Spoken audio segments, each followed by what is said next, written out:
What's up, everyone? Beast Mode back here with another video. So today we're going to review the top 4 deck lists from the BCS Championship. This was an invitational tournament.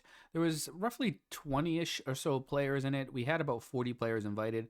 It might be, obviously it's a pretty small tournament, but the competition was significant. All of these players were invited. They either earned an invite by winning or topping a BCS tournament, and or were in the top 16 of the MVP Invitational for the War League. So they were in the MVP race, essentially, top 16 players of the league. And there's roughly over 200 players. So competition was very strong in this tournament. This is our 4th place deck. This is Yugioh. Obviously, he doesn't really even need an introduction at this point because of the fact that he wins just about everything he plays. He tops many tournaments. Elected to pick value. I've seen him on Black Wings. I've seen him on Hero. He can play pretty much any deck. He is also the GOAT format world champion as well. So shout out to Yugioh. Great player. So a lot of these decks, there's nothing too exciting that finish in the top 4. Unfortunately, people elected to run decks that are very consistent in terms of Edison format decks. They all have their problems, but decided to pick the S tier decks more or less, and we didn't get anything too spicy, but this here is pretty cool. I like the return in the main deck. That's not always seen in these decks. This card's really, really strong, so I'm not surprised why it's here. 1 oppression at the time. 1 oppression. I'm looking at the main board here. No Chaos Sorcerer, so some builds run the Chaos Sorcerers, others don't. This does not have Spirit Reaper either. So again, the sideboard deck devies are very common. You need that for the Frog matchup. Nothing too spicy here with our 4th place deck. So congrats to Yugioh for another strong finish. Our third place finish was Mondeo Boy. I say it different every single time. So usually he plays zombies, so I was surprised to see him on value this time. So we had 2 value in the top 4. This build is a bit different, obviously. Has the Chaos Sorcerer, main deck Cyber Dragon. We go back to the other. Looks like they are playing the no return. Oh, they are playing return too. So maybe return is now a staple. I haven't really been paying much attention to these value decks because they don't seem like they change a whole lot. So they don't excite me. This deck is playing charge. Card's really strong too.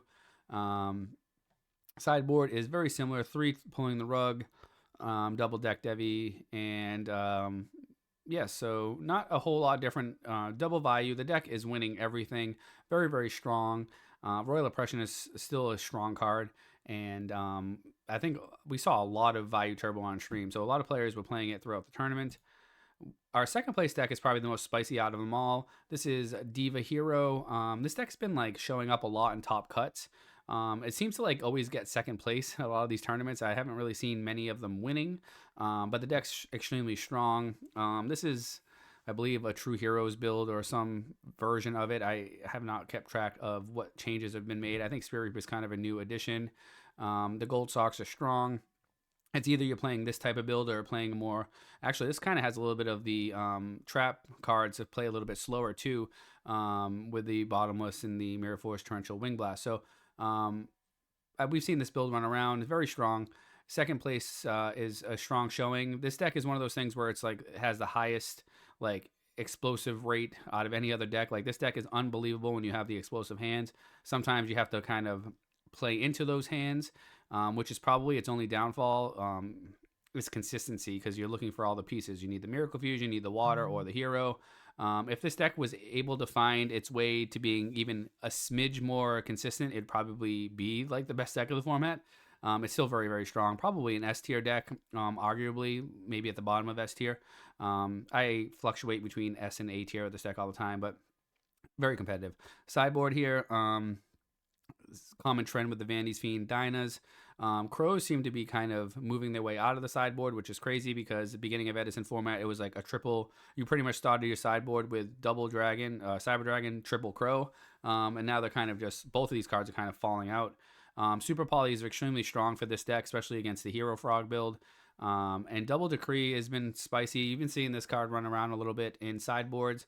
Doesn't play too many traps, so you can definitely throw these in here versus maybe the Blackwing matchup, or it may be okay against value because they have the Raikos that could destroy it, but Still, this time electing, I know a True Hero main decks, Mind Crush and or Deck Devi, depending on the deck that he's playing, they have found their way into the sideboard. So still a very, very strong deck, very explosive, and is very fun to play. I enjoy playing it myself. And then we have our winner, and my good friend, the Pokey Rapper. He has a YouTube channel. I highly recommend that you check it out. He's very thorough with his analysis. He, records all of his games pretty, I think they are live and records them, so you can really see his thought process.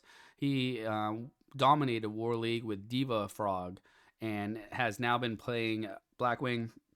I would say that he was playing extremely well all day. We really watched pretty much mistake-free Yu-Gi-Oh from our point of view. Of course, we're just spectating, but and sometimes, like we said on stream, sometimes you just get yourself in the zone and it's just your day to win. And I felt like that was like Pokey Rapper. He was top decking Dark Arm when he needed it. He was making all the right reads, and sometimes you need a little bit of luck, and you need to be trying to play mistake-free Yu-Gi-Oh, and that will get you a win. So we did showcase the deck on stream.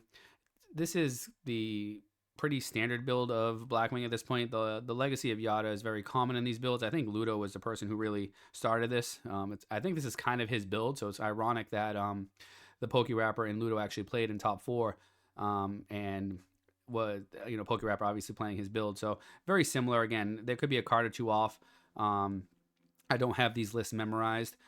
The sideboard is pretty standard. I know he shared with us on stream that if he ever brings in the second Royal Oppression, that he typically takes out the Dark End, the Dark Arm Dragon, which is like, a lot of people don't do that. I don't find myself, not that I play these type of decks, but I don't know if I would ever do that, but it does make sense, obviously. If you have double Royal Oppression, the last thing you want is a Dark Arm dead in your hand, but this card is so powerful. It's hard to load up game 2 or 3 and not have it, but that's how he was sideboarding, and it got him the win. He was playing well. So this is going to conclude our first season of the BCS tournaments. They started off as 16-player tournaments essentially, and we worked our way up. I think we had one tournament with 64 players, and we were able to run that tournament on a Saturday evening and finish, 3 or 4 hours. So I think they've been very successful. People tend to enjoy them. They're really meant to be a good place to test decks. They are pretty competitive in terms of the type of players that we get that are showing up. Players with multiple tops or wins are playing in these tournaments to test decks. And I plan to definitely continue these on the future. Of course, we're coming up to like the holiday season. So the BCS tournaments will probably restart up after January, I would guess. Just because there's just so many tournaments finishing out the year right now. We have a couple world tournaments coming up, and just kind of end of the year tournament specials and whatnot. So we will be running these in January. Likely we'll restart. We're going to try to get a schedule maybe so people can better prepare and play in these. And again, I want to give a big shout out to the Pokey Rapper, a good friend and great player, and even better person. And I highly recommend that you guys check out his YouTube channel. And with that being said, I'll see y'all on the next one.